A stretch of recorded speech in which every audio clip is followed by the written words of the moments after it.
हरे कृष्णा, राधे राधे। आप सभी का हमारे चैनल में स्वागत है। तो फ्रेंड्स, आज मैं आप सभी के साथ शेयर कर रही हूँ योगिनी एकादशी की बहुत ही सरल और सिंपल तरीके से पूजा विधि आप सभी के साथ शेयर करूँगी। और योगिनी एकादशी की आप सभी को ढेर सारी शुभकामनाएं। तो प्लीज़ वीडियो को पूरा देख लीजिएगा और वीडियो में अंत तक बने रहना। बहुत ही सरल और सिंपल तरीके से मैं योगिनी एकादशी की पूजा विधि बताऊंगी और इसमें पूजा करूंगी। यह एक ऐसी एकादशी है कि इस व्रत को करने से हमें बहुत ही ज़्यादा पुण्य फल प्राप्त होता है और हमें मोक्ष की प्राप्ति होती है। तो आप सभी के लिए वीडियो बहुत ही ज़्यादा महत्वपूर्ण है। वीडियो को पूरा देखना। अगर वीडियो पसंद आए तो वीडियो को लाइक शेयर सब्सक्राइब चैनल को अवश्य करें। राधे राधे। मैं वीडियो शुरू करती हूँ।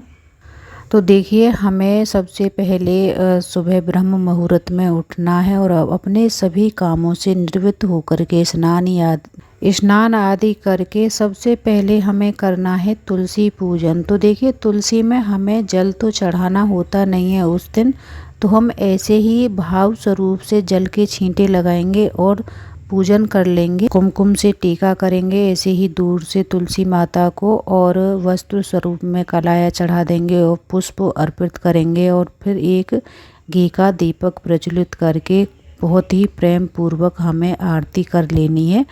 तो सबसे पहले एकादशी के दिन हमें तुलसी पूजन करना होता है, तो हम यहाँ तुलसी पूजन कर लेंगे। तो देखिए, मैंने तुलसी पूजन यहाँ कर लिया है। तुलसी पूजा करना बहुत ही विशेष माना गया है, क्योंकि जब तक तुलसी पूजन नहीं होता है तो हमारी पूजा हरि विष्णु स्वीकार नहीं करते हैं। तो इसलिए हमें तुलसी पूजन तो अवश्य करना है।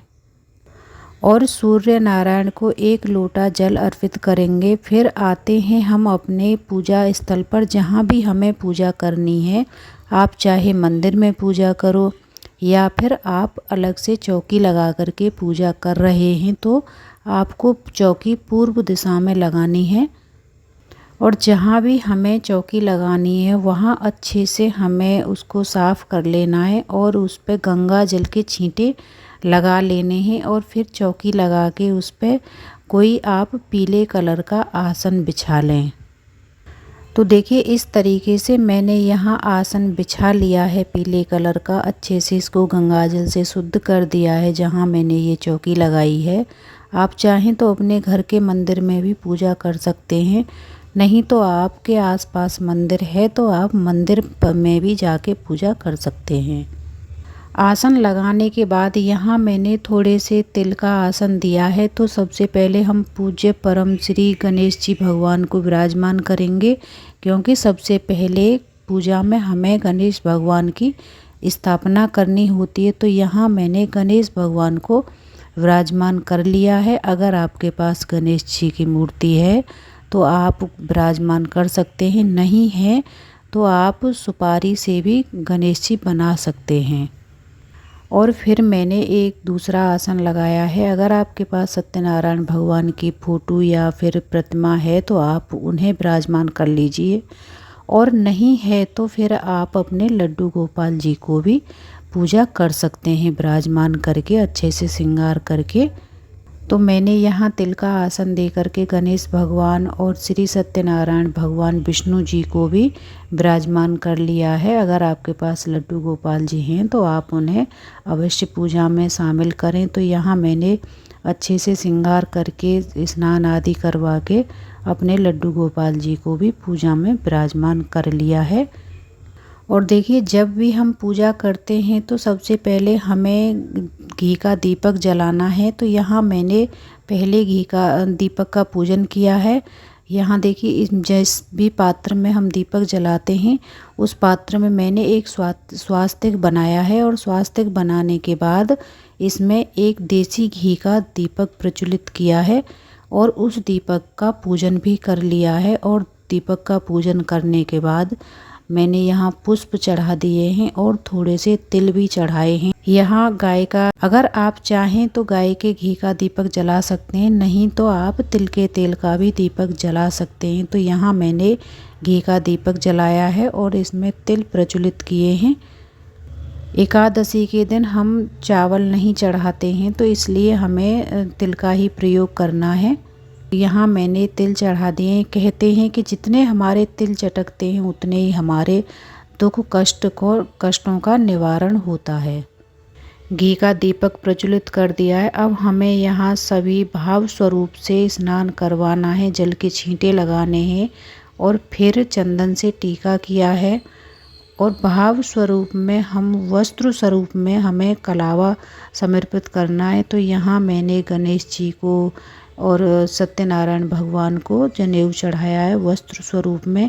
अगर आपके पास जनेऊ नहीं है तो आप कलाया भी समर्पित कर सकते हैं वस्त्र स्वरूप में। तो और अपने हाथ में 7 बार कलाया लपेट के या फिर जनेऊ लपेट के श्री गणेश भगवान को और सत्यनारायण भगवान को, विष्णु जी को आप जनेऊ भी आपको समर्पित करना है। और देखिए, इस दिन पीले रंग का बहुत ही ज़्यादा शुभ माना गया है। तो हमें अगर पीले फूल मिल जाएं तो और भी अच्छी बात है, पीले नहीं है तो और भी किसी के फूल हम चढ़ा सकते हैं। तो मैंने यहाँ पीले सफ़ेद दोनों तरह के फूल समर्पित कर दिए हैं, फूल भी चढ़ा दिए हैं। और श्री हरि विष्णु को मैंने विष्णु भगवान को तुलसी दल अवश्य चढ़ाएं, क्योंकि तुलसी दल भगवान को बहुत ही ज़्यादा प्रिय है। तो इसलिए हमें तुलसी दल अवश्य चढ़ाना है। अगर मंजरी वाली तुलसी मिल जाए तो बहुत ही अच्छा है। और एकादशी के दिन तुलसी हम नहीं तोड़ते हैं, तो एक दिन पहले ही तुलसी को तोड़ लेना है। फिर हमें यहाँ भोग समर्पित करना है। तो देखिए, हर एकादशी का अपना अपना नियम होता है। तो इस एकादशी में सबसे ज़्यादा महत्व बताया गया है कि हम मिश्री का सबसे ज़्यादा महत्व है। तो हमें भोग में मिश्री अवश्य चढ़ानी है। तो यहाँ मैंने भोग में मिश्री चढ़ाई है और उसमें तुलसी दल भी डाल दिया है। बिना तुलसी के भगवान भोग स्वीकार नहीं करते हैं, तो इसलिए यहाँ मैंने तुलसी दल भी चढ़ा दिया है। और गणेश भगवान के लिए अलग से बिना तुलसी का भोग चढ़ाया है। तो ये देखिए, मैंने मिश्री भी चढ़ाई है। और अगर मिश्री के अलावा आप कोई ऋतु फल भी चढ़ा सकते हैं, आम, केला, जो भी ककड़ी, खीरा, इस समय ऋतु फल जो चल रहे हैं आप उनका भी भोग लगा सकते हैं। और इस दिन तुलसी माता का बहुत ही ज़्यादा महत्व है। तो आप तुलसी की माला बना करके भी श्री हरि विष्णु को पहना सकते हैं, तुलसी का दीपदान भी कर सकते हैं, तुलसी का हवन भी कर सकते हैं। जो सूखी तुलसी होती है ना, उसका हमें दीपदान भी करना है, तो आप उसका भी दीपदान कर सकते हैं और तुलसी का हवन भी कर सकते हैं। और पूजा में अपनी श्रद्धा अनुसार दक्षिणा भी चढ़ानी है। तो हमें दक्षिणा भी यहाँ मैंने चढ़ाई है, जो हमारी पूजा में रही कमियों को पूरा करती है, इसलिए हमें दक्षिणा भी चढ़ानी चाहिए। जो भी आपकी श्रद्धा है, आप अपनी श्रद्धा अनुसार दक्षिणा चढ़ा सकते हैं। और लौंग कपूर से आरती करें। जो भी आप आरती करते हैं वो आप आरती कर लें। और गणेश भगवान श्री हरि विष्णु की आरती करें लौंग को। और अपने सीधे हाथ में थोड़े से तिल और फूल लेकर के कथा अवश्य सुन लें। या तो आप कथा अपनी बुक से, मोबाइल से, किसी से पढ़ सकते हैं, नहीं तो आप अपने पंडित जी से भी कथा पढ़वा सकते हैं, क्योंकि कथा सुनना बहुत ही ज़्यादा महत्व बताया गया है इसका।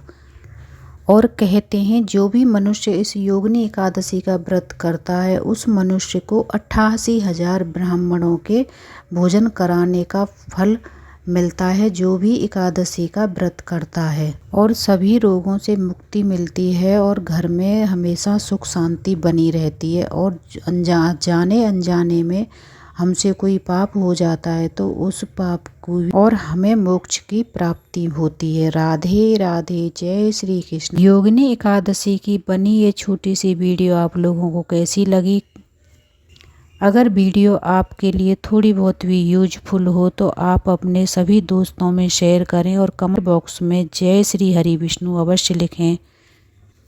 राधे राधे, जय श्री कृष्णा। वीडियो देखने का आप सभी भक्तों का बहुत बहुत धन्यवाद। जय श्री हरि।